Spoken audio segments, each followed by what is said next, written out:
फिर भी मास्टर होते हैं वो कभी भी कोई इश्यू खड़े नहीं करते। पहले आप समझ लो। हाँ, जिसके पास मास्टरी है उसके पास कोई इश्यू नहीं है, जिसके पास इश्यू है वो डैमेज है।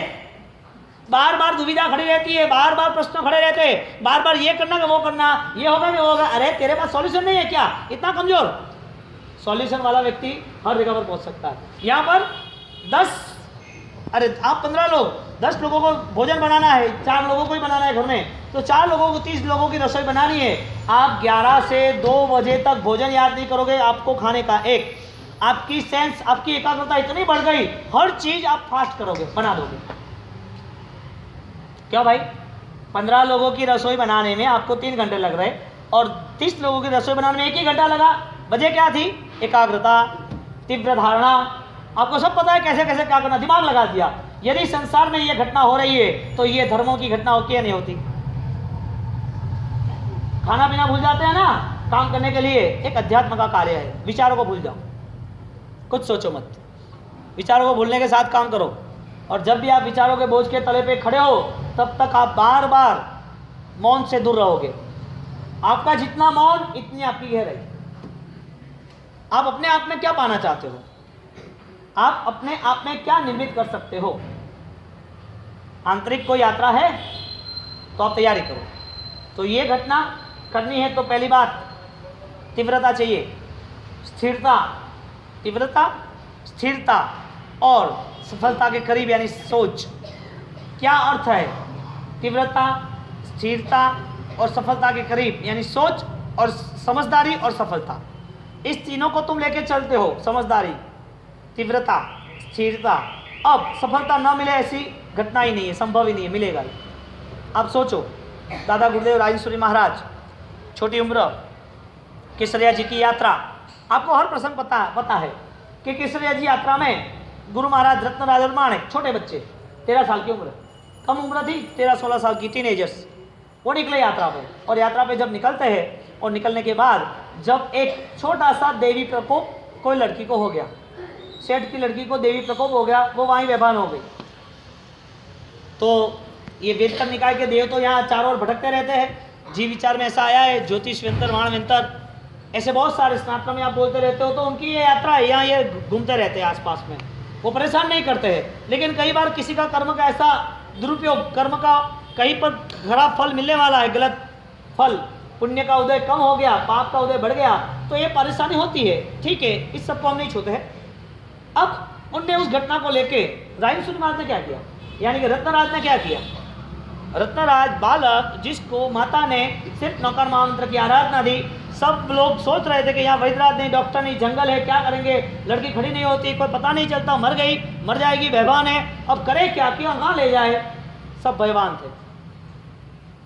आप मेरी बात गौर से सुनना, मैं क्या कहना चाहता हूँ। वहाँ पर उनने पानी का एक राउंड बना दिया और वहाँ बैठ गए और नौकर महामंत्र का ध्यान दिया, वो पानी छांट दिया, वो खड़े हो गए। यहाँ पर ये स्टोरी खत्म हुई। सही ना? आपको पता है ना सबको, गुरु महाराज की शुरुआत नौकार से हुई, आपको पता है ना ये सब। अंतिम भी नौकर महामंत्र से ही उनने ये नश्वर देह का त्याग किया, समाधि ली, वो भी पता है ना आपको। ये नौकार महामंत्र गिना कैसे? नौकार मंत्र गिना कैसे? अब जवाब ढूंढो। तीव्रता थी, एकाग्रता थी, स्थिरता थी, धारणा, सोच थी, सब कुछ था। पानी छाटा, सफलता मिल गई। एक मंत्र की ऊर्जा भी, एक शब्द है वो भी वाइब्रेशन, वो भी पावरफुल है। यदि शब्द इतने पावरफुल है, इस मंत्र पर इतनी ताकत है, तो महामंत्र के अर्थ में आंतरिक सूझ वाले को क्या नहीं मिल सकता? आपने क्या सोचा? महामंत्र गिन लेते सब गलत सही हो जाएगा, रिद्धि समृद्धि सब मिल जाएगी, संसार में हम सुखी रहेंगे। अरे संसार में सुखी तो यूं भी आप नहीं रहोगे तो भी ना, महामंत्र ने आपको बहुत कुछ दिया है, बहुत कुछ देने वाले। आपने महामंत्र को सही स्वीकारा नहीं था, इसके लिए दुबई वाले, अमेरिका वाले, अरब कंट्री वाले कहाँ नौकर गिनते? क्या सुखी नहीं है? आप खरीद रहे हो तो गलत है, खरीद रहे हो तो बिछड़ जाएगा, आप समझ लेना। मुझे वो बताओ, आपने नौकर महामंत्र से क्या अटैचमेंट रखा? ये नौकर गिनने से मुझे अच्छा हो जाएगा। मरते वक्त नौकर गिनता है, पूरी जिंदगी तो गिनता नहीं है, पागल है ना। लोग कहते हैं नौकर गिनो, नौकर गिनो, क्या है ये सब? ये क्या औषधि है? नौकर गिनने से उसका कल्याण हो गया? हाँ, कल्याण के लिए वो सही है, कल्याण के लिए उसकी तैयारी होनी चाहिए, वो मंत्र में शक्ति है। लास्ट टाइम पर ये सब सोचा होता ऐसा मन बनाया होता, ऐसी धारणाओं से हमने आराधना की होती, तो वो नौकर साथ देता। लेकिन हम शब्द से ही रहे, अर्थ से, भाव से और सफलता से हम नहीं रहे। हमारी स्वभाव दशा में हम स्थिर नहीं रहे, खड़े नहीं रह पाए। तो इस परिस्थितियों को लेके लास्ट में नौकर गिना दिया, नौकर गिनो के, बच्चा है तो नौकर गिनो के, नौकर से आगे बढ़ना ही नहीं। नौकर से आगे उसके भाव, उसकी श्रद्धा, वहाँ जाने की हमारी कोशिश नहीं बनी। तो परिस्थिति क्या हुई, नौकर गिनने वाला उन्हें तय कर दिया, नौकर गिनेगा तो अच्छा हो जाएगा, नौकर गिनेगा तो शांति मिलेगी ना। नौकर का अर्थ है मुझे गिनने वाला वो दुखों से दूर रहता है, पाप से दूर रहता है, अमंगल से दूर रहता है, भय और दुख दरिद्रता से दूर रहता है। मुझे गिनने वाला, मुझे सिखाने वाला। अब नौकर तो गिन रहे हैं, गिनते गिनते आपको दुख दर्द आपके खत्म हो गए, दुख दर्द खत्म हो गए, आपको संसार की अनुकूलता समृद्धि भी मिल गई। आपने सोचा कि अच्छा हुआ, नौकर का अनुष्ठान हो गया, मेरे जीवन में शांति हो गई। नौकर आपको बहुत कुछ देना चाहते हैं। नौकर राजाधिराज महाराज है। राजा के पास गए हो आप, राजा की आपने भक्ति की, नौकर महामंत्र महाराजा, वो मंत्र शिरोमणि, आपने उनकी भक्ति की, उनके पीछे टाइम दिया, उनकी आराधना की, उनकी वंदना की, उनकी आरती की, उनके पीछे आपने पूरा जीवन दे दिया। वो खुश हो गए, नौकर महामंत्र महाराजा खुश हो गए। और राजा महाराजा खुश होते वक्त उन्होंने बोला मांग, तू मांगे वो मैं दूंगा। एक राजा के पास एक अच्छा कलाकार, उसकी कलाओं के बाद, उसके परिश्रम पुरुषार्थ के बाद राजा खुश हो गया और मांगने के लिए बात बताई। और राजा के पास मुट्ठी भर धान मांगा, एक मुट्ठी अनाज मांग लिया, मुझे एक मुट्ठी अनाज दे दो बस। राजा के पास क्या है, हीरे जवेरात है, धन दौलत, शानो शौकत, बहुत कुछ है, ये कुछ मांगना था क्या? हमने नौकर से मांग लिया, मेरा ये दुख चला जाए, मुझे ये मिले, मुझे नौकर ठीक है ले जा भाई, मुझे क्या छूटा, मेरी जान छूटी, मेरे को पकड़ के रखता था, छूट तू तो छूटा। संसार के हर पहलू में, हर सुख में हम फंसे। नौकर महामंत्र वो साधु बनाने के बाद वो मोक्ष में ले जाते हैं। संसार की सर्वोत्कृष्ट सुख की सामग्री नमस्कार महामंत्र देता है। नौकर यदि सही ढंग से जिसने आराधना की है, उसके जीवन में कहीं पर भी दुख नहीं है, नहीं है, नहीं है। शायद आपने भौतिक सामग्री मांग ली और शायद आपको सुख मिल भी गया, वो सुख मिलने के नाते आपकी मानसिक शांति कहाँ पर? धर्म कभी भी देह से जुड़ा हुआ नहीं है और पाप भी कभी भी देह से जुड़ा हुआ नहीं है। आप समझ लेना, आपने समझ लिया कि मैंने थोड़ा धर्म कर लिया, देह से आप धर्मी बन गए, गलत। आपने शायद देह से कई पाप हो गए, कम ज्यादा पता नहीं था, अनजाने में संसारी थे, चलो मिसगाइड हो गए और कहीं पर बॉर्डर छूट गई, हमारा कंट्रोल पावर नहीं रहा, शायद वो पाप हो गए। तो वो पापी नहीं है, क्योंकि उसके पास वो धन, वो मन का है, मन का वो धन है जिसके वो प्रायश्चित, वो परिणाम ला सकता है। बात इतनी है कि तुम्हारा मन, तुम्हारा स्वभाव, तुम्हारी श्रद्धा, वो कभी भी कहीं पर भी खरीदी नहीं जा सकती, वो अमूल्य है, उसका मूल्य कोई नहीं कर सकता। आप मूल्य करने चाहते हो कि नहीं? आप वो चीज पाना चाहते हो या नहीं? नौकर महामंत्र से क्या पाओगे? नौकर महामंत्र से क्या मिलेगा?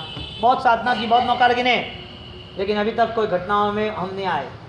चलता है सब, चलने दो, खिलौना है, बेटा खेलता रहता है, छोटा बच्चा है, खाता है, बिगाड़ता है, कपड़े बिगाड़ता है, छोटा है इसके लिए बार बार नहीं करेगा, ये समझदार हो जाएगा। तो छोटा है तो खाते वक्त कपड़े बिगड़ते हैं, जूठा रखता है, धोल देता है, खाते वक्त धमाल करता है, ये नहीं चाहिए, वो नहीं चाहिए, 1 घंटे तक खाने पीता रहता है, उसकी मदर उसके पीछे घूमती है, खा ले दौड़ती रहती है, परेशान हो जाती है। ये क्या है? सब कुछ समझदार नहीं है, तब तक है। समझदार के बाद इशारा काफ़ी, समझदार को इशारा काफ़ी, उसे बार बार मैनेज नहीं करना पड़ता है, उसका अब एडवांस प्लानिंग हो गया, वो ऑटो सिस्टम में आ गया, ये है तो ये करना ही है। जब तक हमारी सोच कम थी तब तक सब मान्य है, जब तक हमारी सोच कमजोर थी तब तक सब हमने किया, चलो ओके डन, भूल जाओ सब। अब हमको ये बिगाड़ा नहीं करना, अभी हमको वो अनाज जूठा नहीं छोड़ना, अभी हमको ये परेशानी इस चीज को लेके, इस परिस्थिति को लेकर नहीं करनी। हमारे आत्मा के साथ ये नमस्कार महामंत्र जुड़ना चाहिए और ये महामंत्र की आराधना जुड़ेगी, यानी इसका जो संयोग मिलेगा वो परम संयोग की उत्पत्ति है, परम संयोग की उपलब्धि है, परमात्मा के मिलन, यानी कि दीपक को दीपक से मिलना है। एक ज्योत दूसरी ज्योत को मिलने के लिए तैयार हो गई है और वो ज्योत हजारों सालों से नहीं जली, वो एक ही सेकंड में, एक ही पल में जल जाएगी। क्यों? करीब आए ना, इसके लिए सोच के करीब आना है, विचार के साथ वो हम निर्माण करें जो नौकार महामंत्र में गुरु महाराज ने किया। रत्नराज जैसे भी उनने पानी छांटा, वो लड़की खड़ी हो गई। कौन सी दवाई काम आई? कौन सी औषधि काम आई?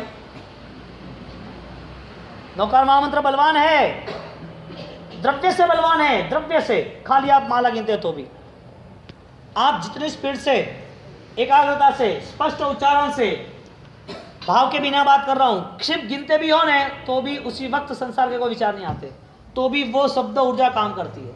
तो हमारे यहाँ पूरा एक मंत्र साहित्य बताया है, पूरा मंत्र साहित्य बताया है। और मंत्र साहित्य के नाम पर मूल मंत्र में यदि कोई मंत्र है, लम बम गम यम रम रोम राम रेम रोम, जितने भी मंत्र है, आप जितने भी महाराजों के साथ, सन्यासियों के साथ, जितने भी कोई भुआ भोगला कहीं पर भी घूमे, जिसने भी जो भी आपको सब कुछ दिया, जो भी कुछ भी दिया, आपके पास कुछ भी हो, लेकिन सर्वश्रेष्ठ यदि मंत्र बीज की यदि वाइब्रेशन, मैं धर्म के बिना की बात कर रहा हूं, भाव के बिना की, यदि वाइब्रेशन है, यदि एनर्जी है, तो वो सिर्फ वोकेबुलरी ओम ब्रेम स्ट्रीम में सामयिक छोटा कर सकता हूं। मैं 1 घंटे के सामयिक के अंतर्गत मैं मेरे आत्मा का चिंतन कर सकता हूं। 23 घंटे में 1 ही घंटा संभव है क्या? इतना भी संभव नहीं है ना। लगो जाओ आईसीयू में, बोतलों में, कैटरिन में लगो, सब सुई लगेगी आराम से, मस्ती से, ऑक्सीजन लगेगा। आप जाओ वहां पर, सही में आप पहले वहां जाओ, सुबह वहां दर्शन करने जाओ, फिर यहां दर्शन करने आओ। वो सोच तैयार नहीं होती, इसके लिए ये सब है। दुख के दर्शन से ही दुख की दुनिया मिट जाएगी तुम्हारी, क्योंकि दुख का दर्शन हुआ ना, आप कंपित हो गए कि मुझे दुख नहीं पाना है। हमारे सामने वो पर्दा हटा नहीं, दुख क्या है इसके लिए, हमारी नजरों के सामने वो पर्दा नहीं हटा कि दुख किसे कहते हैं, दुर्गति किसे कहते हैं, दुर्बुद्धि किसे कहते हैं, इससे हमें क्या मिलना है, वो हमें पता नहीं है। इसके लिए अनकॉन्शियस विचार शून्यता के साथ सब आप कर रहे हैं। क्या फर्क पड़ता है, 8 घंटे सोना है, 4 घंटे पहले खाना है, शरीर अच्छा रहेगा, रात को नहीं खाना, क्या फर्क पड़ रहा है? आप मैनेजमेंट कर सकते हो। मुंबई जैसे एरिया में लोग 3-3, 4-4 घंटे का डिस्टेंस होता है, फिर भी सेटिंग करता है, टिफिन मंगा लेते हैं। 24 हाउसों की लाइन लग रही है, 24 हाउस कम पड़ रहा है, लोगों वेटिंग में है, और रेगुलर 24 में, रेगुलर 1.5 महीना नहीं, 1.5 महीना नहीं, रेगुलर 24। क्या बात है। अहमदाबाद, सूरत, बॉम्बे, यहाँ भी है, करने वाले बहुत है, नहीं ऐसा नहीं। हमारा नंबर क्यों नहीं लग रहा है? हम क्यों मिस मैनेजमेंट, छोटा सा भी मैनेजमेंट, रात को 2 ही रोटी खानी है तो शाम को खाने में क्या फर्क पड़ रहा है? हमारे पीछे परिवार, बहू बेटियां जो भी है वो सब फ्री हो जाएंगे, वरना आपके पीछे 12-11 बजे तक पड़े रहेंगे। वो भी संस्कारी नहीं होगी तो वो भी बर्तन सुबह मांजेंगे, संस्कार में नहीं होगी तो वो भी रात भर पड़े रहेंगे, वो भी जीवात, वो भी हिंसा, वो भी झूठा। और रात को शायद कुछ भोजन बचा और कोई पशु पक्षी नहीं मिला तो वो भी आप फेंक दोगे, अन्न का भी अपमान। एक रात्रि भोजन छूटते इसमें कितना प्लस, एक रात्रि भोजन करते इसमें कितना माइनस। ये तो सब क्रिया के नाम पे बताया। अध्यात्म के नाम पे तो अभयदान, जीवों की परम सुरक्षा, कितना प्रचंड पुण्य आपको। जब आप कहीं पर आपको छाती में चेन पेस्ट हो या कि दुखावा हो, और दुखावा होने के नाते आप परेशान हो गए, तड़प रहे हो, और तड़पते तड़पते आप अस्पताल पहुंच गए, और अस्पताल में 1 घंटे के बाद पहुंच गए, ट्रीटमेंट शुरू हो गई, डॉक्टर ने बोला कि ये यदि 2 मिनट लेट आते तो ये आपका पूरा संसार बिखर जाता। तब याद करना कि मैंने वो रात्रि भोजन त्याग किया था, वो जीव दया का पालन, वो सुरक्षा मुझे यहाँ सुरक्षा दे रही। ये कर्म आपके साथ आएगा, ये पुण्य आपको साथ देगा। ये सब ज्वाइन करना है। पसंद है आपको सब कुछ? ये चातुर्मास की फलश्रुति में आप क्या नया आयोजन कर पाओगे आपके लिए, अब क्या नया आयोजन कर पाओगे, वो आपको ही तय करना है। तो पहली शुरुआत सुख के बाद सुख मिल रहा है कि नहीं मिल रहा है, इस बातों को लेकर 4 पॉइंट्स को हम रेगुलर देखेंगे। वितराग्यम इच्छामि दुक्कडम। पोड़े पोड़े वात पहुंची घर घर માં આ બાલ કરતા ત્યાં સૌએ વિચાર રાજા ઢંઢેરો ફેરવે આપો કોઈ કબાળ કુમાર રાજા ઢંઢેરો ફેરવે માતા કહે મને લાગે અડખામણો પેટે આવ્યો જાણે પથ્થર સરખામણો તેને વેચી દ્યો ને તત્કાળ રાજા ઢંઢેરો ફેરવે આપો કોઈક બાળકુમાર રાજા ऐसी ઢંઢેરો सज्जाएं हैं गुरु ફેરવે महादेव, इसकी ढाल बनाइए। हम विचार सुनने रहेंगे तो कुछ नहीं कर पाएंगे, यूं ही जिंदगी चली जाएगी। यदि हमको लग रहा है कि इस जिंदगी के साथ बहुत सारे अच्छे पहलू जुड़े हुए हैं, इस जीवन के साथ एक नई रिवोल्यूशन विचार क्रांति जुड़ी हुई है, इस जीवन को लेके हम कोई नया कोई ऐसा कुदरती माहौल, कोई ऐसी सृष्टि का निर्माण कर सकते हैं, तो वो सिर्फ और सिर्फ आप ही हकदार हो। इसमें कोई भी आपके साथ जुड़ेगा नहीं, न परिवार जुड़ेगा, न पैसा जुड़ेगा, न देव और गुरु भी जुड़ेंगे।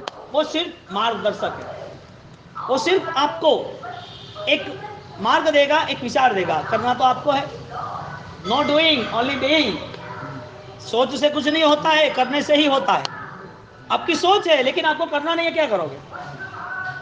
आपके पास सब कुछ मैनेजमेंट है, आपके पास सब फॉर्मूला है, आप सब सिचुएशन हैंडलिंग कर सकते हो, लेकिन आप कर ही नहीं रहे हो, करना ही नहीं है। भोजन का ज्ञान होना वही आवश्यक है कि भोजन करना जरूरी है। भोजन का ज्ञान होता है लेकिन भोजन नहीं करे तो भूखे मर जाएंगे। भोजन करना जरूरी है। आपको पता था कि भूख लग रही है, भोजन करना ही है, और भोजन करने की आपकी ये तैयारी है, तो आप भोजन के करीब जा रहे हो, क्योंकि आपके मन ने, आपके विचार ने वो मैसेज दिए कि आप कोई भी हिसाब से भोजन करो, भूख लग रही है। तो आपने वो करता, आपने वो क्रिया की। तो जानना आत्मा के लिए, कर्मों के लिए वो जरूरी नहीं, वो परिवर्तन जरूरी है कि मुझे क्या करना है। मुझे कोई निर्माण तो करना पड़ेगा ना। वो किसके लिए करना है? मेरे आत्मा के लिए ना, क्योंकि सुख और दुख, सही और गलत, जो भी कुछ यहाँ है वो सब मेरी वजह से है। और यदि मेरी वजह से है, इतना मुझे यदि स्पष्ट ख्याल आ गया, पता चल गया, तो वो भी भविष्य भी मेरी वजह से निर्मित होगा। अब आपके पास फर्स्ट फॉर्मूला, कर्म आपको कुछ दे रहा है या कर्म से आप कुछ छीन रहे हो? जवाब, कर्म आपको कुछ दे रहा है, इसकी वजह आपने कुछ मांगा है, आमंत्रण दिया। दूसरी बात, आपको यदि कर्म ने कुछ दिया है तो उसकी वजह आप ही हो, तो आपको क्या महसूस हो रहा है? आपके पास शुभ है, सुख है, अनुकूलता है या अनुकूलता नहीं है? तो आपके पास जवाब है कि वर्तमान में मेरे पास अनुकूलता है, मेरा पुण्य का उदय है, मेरे पास आँख है, कान है, देह है, भोजन के लिए सब तैयारी है, परिवार है, अनुकूलता है, सोच है, सब कुछ है। इसका मतलब आपके पास सब कुछ है दूसरे की अपेक्षा से। जो झुपड़पट्टी में रह रहे, जो अस्पताल में अभी प्रॉब्लम में है, जिसको कैंसर है, जो मरने के तुले पे है, जो बुजुर्ग है, जो अभी मरने के लिए तैयार हो गए लेकिन मौत ही नहीं आ रही, सड़ रहे हैं, और बहुत सारे ऐसे गरीब लोग हैं जो अभी बहुत सारी मजदूरी कर रहे हैं, और मजदूरी करके तुम्हारे पार्सल, तुम्हारे खुद के घर के या दुकान के या फिर बिजनेस से, कोई भी इतनी मजदूरी करेगा, बाद में 12 बजे उसके एक 20 रुपये की थाली भोजन की करनी पड़ेगी। इतने दुखी तुम नहीं हो, इसका मतलब आपके पास शुभ है। आप दुखी नहीं हो, वो पुण्य का उदय है। लेकिन वो पुण्य का उदय अब थर्ड स्टेज पे जा रहा है। क्या वो पुण्य का उदय आपको भविष्य में दुख देगा? उसका जवाब हमें ढूंढना है। हमें उसका जवाब ढूंढना है कि मिला हुआ पुण्य हम क्या यूज कर रहे हैं। यानी कि सुखी आत्मा, सुखी व्यक्ति, अनुकूलता और भौतिकता जिसके पास है, वो क्या कर्म छीन लेगा? कर्म कैसे छीनेगा? आप देखो, कर्म से आपने कुछ छीना नहीं, तो कर्म आपसे थोड़ी छीनेगा। आप छोड़ रहे हो, आपको जो मिला है उसको आप संभाल नहीं रहे हो, जो सुख है उसमें नया सुख निर्मित नहीं कर रहे हो। पहली बात ध्यान से सुन लो, कर्म आपको कुछ दे रहे हैं कि आप छीन रहे हो? यदि आप कुछ मांग रहे हो, इसकी वजह आपको वो दे रहा है, तो कर्म ने इसके लिए दिया कि आपने कुछ पहले कर्म ऐसे किए थे, पहले सुकृत किया था, पहले ऐसा कमिटमेंट था कि मैंने दान दिया है। कर्म ने बोला ठीक है भाई, तूने दान दिया, तेरा पुण्य बढ़ा, मैं भी तुझे पैसा दे दूंगा। तूने तब किया है, शरीर को न देख के आत्मा को देखा है, ठीक है मैं तुझे अच्छा शरीर दूंगा, तेरा पुण्य का योग अच्छा है। तूने तब किया है ना, वो तब के नाते तूने आहार संज्ञा पर कंट्रोल किया ना। अब ऐसा भोजन तेरे पास नहीं आएगा जिससे तेरा शरीर बिगड़ेगा, तुझे रोग हो गए, क्योंकि तुझे रोग होना था शरीर में, उसके पहले तूने शरीर का पूरा यूज कर लिया। तूने तब धर्म से तुम्हारी काया को तपा दिया, तूने दान धर्म से तूने पैसे को पवित्र बना दिया, तूने हृदय से परमात्मा के साथ जुड़ने के साथ तुम्हारे विचार अच्छे बना दिए। अब तेरे जीवन में कोई दोष नहीं लाऊंगा। कर्म ने ये सब आपके साथ कमिटमेंट किया था, आपने भी कर्म के साथ यही फॉर्मूला यूज की थी। तो आप और कर्म, कस्टमर और शॉपिंग, दुकानदार, दोनों साथ में मिलते तो व्यापार होता है ना। ऐसे तो होता नहीं कि ले भाई माल ले जा, तू तुझे दे दिया है सब माल, बीच चौराहे में डाल तो देते नहीं। अच्छा बीच चौराहे वाला कोई अनजान व्यक्ति आता तो नहीं, लो 1 करोड़ रुपया आप ले लो, लाखों रुपये, ऐसा तो होता नहीं। दोनों मिलते हैं, कर्म और तुम दोनों मिले तो ही ये बिजनेस हुआ। बिजनेस हुआ, पहली शर्त आपने कर्म छीने नहीं है, आपने आमंत्रण दिया है। अब दूसरी बात, आपके पास जो भी है वो चला जाएगा, वो कर्म छीनने नहीं आएगा, आप छोड़ दोगे। किस वजह से? आपकी प्रवृत्ति की वजह से। जिस प्रवृत्ति से कि आपसे पास आया है उसका नेगेटिव, उसका क्रॉस, जो भी प्रवृत्ति होगी वो चला जाए। आप बुद्धिशाली हो कि आपके पास मिला हुआ पुण्य वो कभी भी डैमेज नहीं होगा, है ना? आपके पास वो तैयारी है ना, आपका पुण्य कहीं पर भी आपको नुकसान न करे, आपको जो मिला है वो वापस छीना न जाए, आपकी वो तैयारी है ना। कर्मो करेला सौने नड़े छे, हૈયું હિબકા ભરીને રડે છે, જીવવામથું તો જીવાતું નથી, મરવામથું તો મરાતું નથી, કર્મો કરેલા સૌને નડે છે। मैं बार बार सोचता, क्योंकि गुजरात के व्याख्यानों में ये सब ट्यूनिंग बहुत आती थी, तो मैं 10-15 दिन से सोचता था कि आपको गुजराती ट्यून बताऊं, बात तो हिंदी चल रही है और गुजराती सॉन्ग कहाँ से पता चलेगा। तो एक जन ने बोला कि बाबूजी गुजराती तो पता चलता है इन लोगों को, गीत गाते हैं तो, मैं तो गुजराती व्याख्यान दे तो पता चलेगा क्या? तो क्या नहीं, वो नहीं। ठीक है, ओके। बात इतनी है, कर्म का अधिपत्य, कर्म का जो इतना बड़ा साम्राज्य पूरी दुनिया में फैला हुआ है, वो फैला हुआ उसकी सिस्टम है, वो सिस्टम को हम संयोग कहेंगे। हर जीवों को ये कर्म जुड़ा हुआ है, हमको संयोग से दूर होना है। संयोग मूला जीवेन पत्ता दुख परंपरा तमहा संयोग संबंधम सब्बम तिवेहन वोश्चर्यम। कहीं कर्म संयोग, वो कर्म संयोग ने पूरी दुनिया खड़ी कर दी। वो कर्म संयोग हमने खुद ने डिमांड की, इसके लिए वो आए। वो कर्म संयोग ऐसे मिले जिसके हिसाब से अभी आपका निर्माण है। आप ये गलत फहमी में न रहना कि आपका ये कर्म बदल नहीं सकता, आपका ये पुण्य परिवर्तन नहीं हो सकता, आपका सुख छीना नहीं जा सकता, वो गलत फहमी में मत रहना। सब कुछ हो सकता है, सब कुछ निर्माण है, सब कुछ संभवित है, क्योंकि वो सब हमारे सिपा मैना के साथ भी हुआ था। 24 घंटे में राजपाट छोड़ दिया, 24 घंटे, ज्यादा नहीं। कल्पना कर सकते हो क्या, जो सोने के खाट में अच्छे वेलवेट गालीचे के साथ डल्लोप की गादी में सोने वाले, जो सोने के गिलास में केसर के दूध पीने वाले, जो चारों ओर एक बात करे और दूसरे 50-100 दासिया सर्वेंट सब सामने खड़े हो, और कुछ भी हो तो आसपास दूसरे 10 लोग घूमते रहते हो, दूसरे हर साल की 400 ज्वेलरी, 400 डायमंड्स, सेट, कपड़े लत्ते, बूट, चंपल, जो भी जोड़ी, सब कुछ कॉस्टली उनके पास हो, इतना सारा सुख 24 घंटे में सब चला जाता है। परिवर्तन हो सकता है, कर्म है ना। ये स्टोरी छोड़ो ना, वर्तमान देखो ना। किसी ने दुकान शुरू कर दी और दुकान के नाते किसी ने 15-25 लाख का इन्वेस्टमेंट कर दिया और वो पूरी फ्रॉड और चीटिंग हो गई, क्या करेगा? कर्जा लेने के बाद वो सुसाइड करता है ना, दुनिया में देखे ना सब लोग।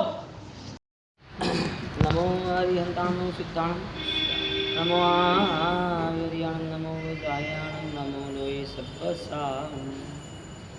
ऐसो व्यंजन मुक्कारो शुभ भाव मनाशं, मंगलां च सप्पिसिं बर्मम हवै मंगलम्। नमो दुर्वार रागादि दिवार निवारिणे, अर्हते योगिनाथाय मानिदाय नायिने, सर्वारिष्ट गुणासाय सर्वाभिष्टार्थदायिने, सर्वलब्धि निदानाय गौतमस्वामिने नमः।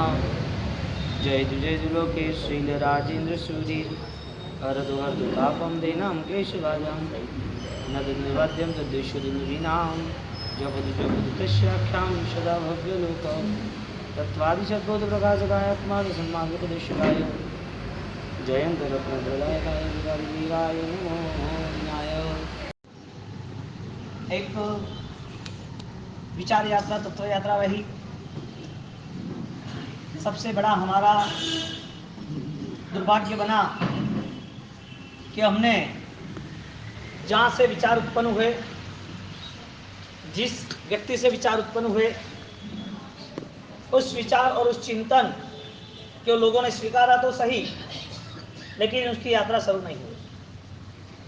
जिस व्यक्ति के अच्छे निर्माण से हम प्रभावित हुए, जिस अच्छे विचारक से कोई ना कोई नया निर्माण हुआ, तो सबसे बड़ा दुर्भाग्य ये रहा कि उसके चले जाने से वो पूरा चिंतन वहीं रुक गया। सीधी बात यह है कि जब वो जल गए, जब वो दफन हुए, जब वो कब्र नशीन हुए, तब उसी विचारक को हमने दफन कर दिया।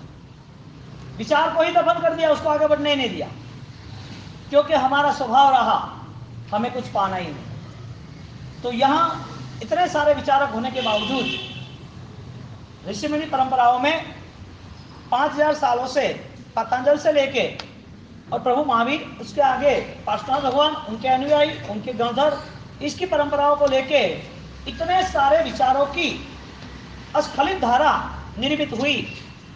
लेकिन उस विचारों का और इस देश का, आगे जाके वो मानव जाति का सबसे बड़ा दुर्भाग्य, विचारक के सब दर्शन को जला दिया, चिंतन ही वहां खत्म कर दिया, चिंतन को आगे बढ़ने नहीं दिया।